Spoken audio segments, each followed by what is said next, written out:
महासभा विधानसभा अध्यक्ष पन्ना से आया हूँ। लगातार पिछले 2 सालों से हम लोग जो है, जब से शायद मैं नौकरी से सेवानिवृत्त हुआ, लगातार सिर्फ और सिर्फ समाज सेवा का ही काम करते हैं। यहाँ से लगभग अपने बुंदेलखंड के समूचे ज़िलों में जहाँ जैसा अवसर मिलता है जा कर के हम लोग लोगों को जागरूक करने का काम करते हैं।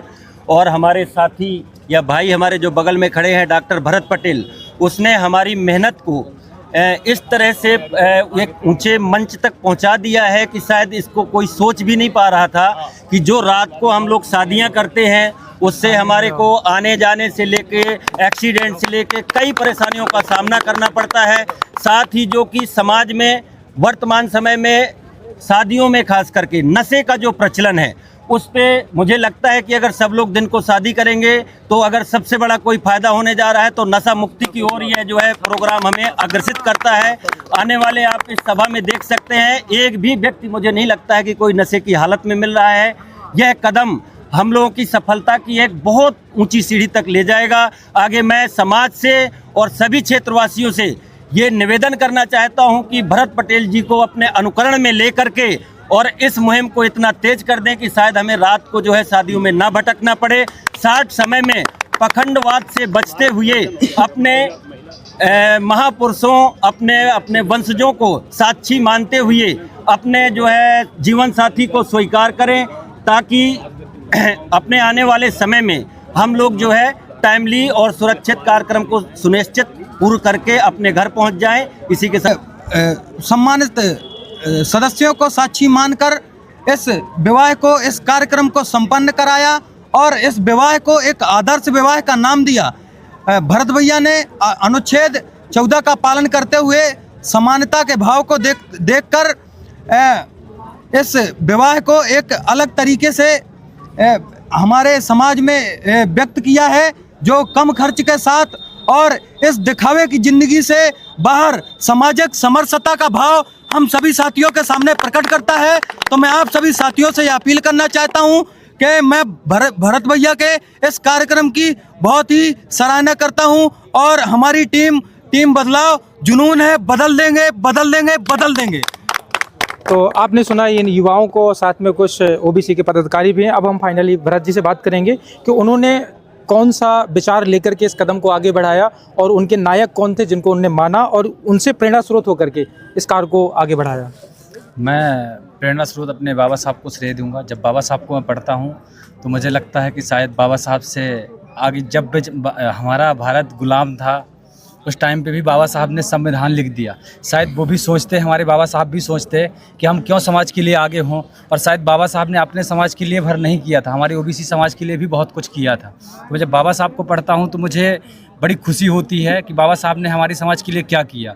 और जो मैं जो शादी दिन में कर रहा हूँ तो शायद आज मुझे 3 दिन पहले ही डिसाइड किया था कि जो हमारे समाज में अभी कुरीतियाँ फैली हुई हैं और हम लोग रात में शादियाँ अटेंड करने जाते हैं और हमें सामने नहीं दिखता कि हम लोग कहाँ भिड़ रहे हैं, क्या हो रहा है। और नवयुवक साथी जितने भी दारू में या नशे में लिप्त हैं उनसे मुक्त कराने के लिए मैंने एक मुहिम चालू करी कि जो अपन रात में शादी कर रहे हैं, हो सकता है वो अगर दिन में करें, हो सकता है बहुत अच्छा होगा।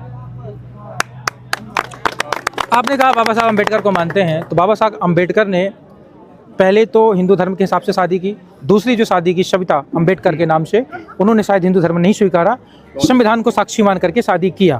तो आपने भी संविधान को साक्षी मान के शादी किया, तो युवाओं के लिए आप क्या कहना चाहेंगे कि आप भी इसी तरह से शादी करें, उनके लिए क्या? बिल्कुल, मैं अपने युवाओं से अनुरोध करूंगा कि आप लोग भी इसी तरह मुहिम आगे बढ़ाएं। अपने समाज को नई दिशा की ओर ले जाने के लिए सबसे अच्छा यही रास्ता है।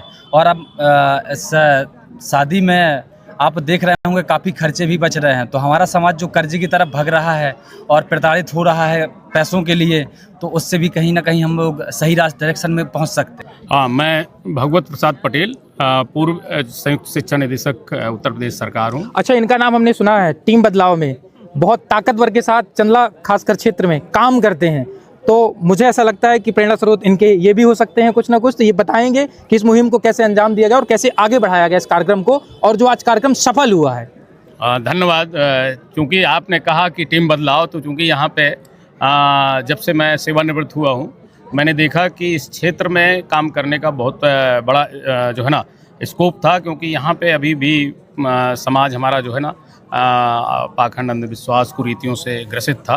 तो मैंने आकर के यहाँ पे देखा और गांव-गांव का मैंने भ्रमण किया और युवाओं से खासकर मिला, तो लगा कि यहाँ ऊर्जा है, एनर्जी है और उत्साह है, उमंग है और चटपटा रहा है समाज कि हम कैसे कुरीतियों से और अंधविश्वास से आगे आएँ। और बहुत सारी चीज़ें जो है बदलाव की ओर यहाँ पे इंगित हो रही थी, तो मैंने प्रयास किया यहाँ पे और उसी का परिणाम है कि क्योंकि आप सब लोगों के प्रेस के माध्यम से और नीरज जी का जो सपोर्ट मिला खास करके, तो उसके कारण यहाँ के युवाओं में एक क्रांति की जगी और क्रांति का ही ये फलस्वरूप है आज की हम लोग जो है इस कार्यक्रम को आज सफल कर पा रहे हैं और लोगों में उत्साह है और सारे युवा हमारा जो है ना तैयार है। युवा का अगर आप उल्टा कर दो तो वायु बनता है, तो वायु की वेग से लोग जो है अब चलने को तैयार हैं यहाँ पे। तो मैं प्रयास यही हम लोग कर रहे हैं कि जोश और होश, जो हम लोग तो अब जोश में नहीं है, होश में है, लेकिन हमारे जो युवा हैं वो जोश में है, होश में नहीं है। तो उनको होश मैं दे रहा हूँ और वो जोश मुझे दे रहे हैं, विचार आप दे रहे हैं, ताकत वो बढ़ा रहे हैं। दे रहे हैं। यस, तो इसी तरह से हम लोग जो है काम कर रहे हैं और ये सामाजिक परिवर्तन होके रहेगा, ये हमारी जो है कल्पना है और साकार करेंगे इसको। युवाओं के लिए क्या कहना चाहेंगे? युवाओं के लिए केवल मैं यही कहना चाहता हूँ कि सबसे पहले हमारा युवा जो है 3-4 चीज़ें मैं कहना चाहता हूँ। एक तो सबसे जो पहली चीज़ है वो है कि युवा हमारा जो है दिशा भटक रहा है, तो वो दिशा भटकने में हमारे जो सामाजिक कुरीतियाँ और पाखंड हैं वो भी बहुत सहयोगी हैं, साथ ही जो नशा है वो भी बहुत बड़ा जो है कारण है जिससे कि हमारा युवा जो है, वो तो आपने 8वां वचन भी जोड़ा नशे हाँ उसमें जोड़ भी दिया है। तो सबसे पहला ये शादी करने का दिन का यही है कि अगर हम दिन में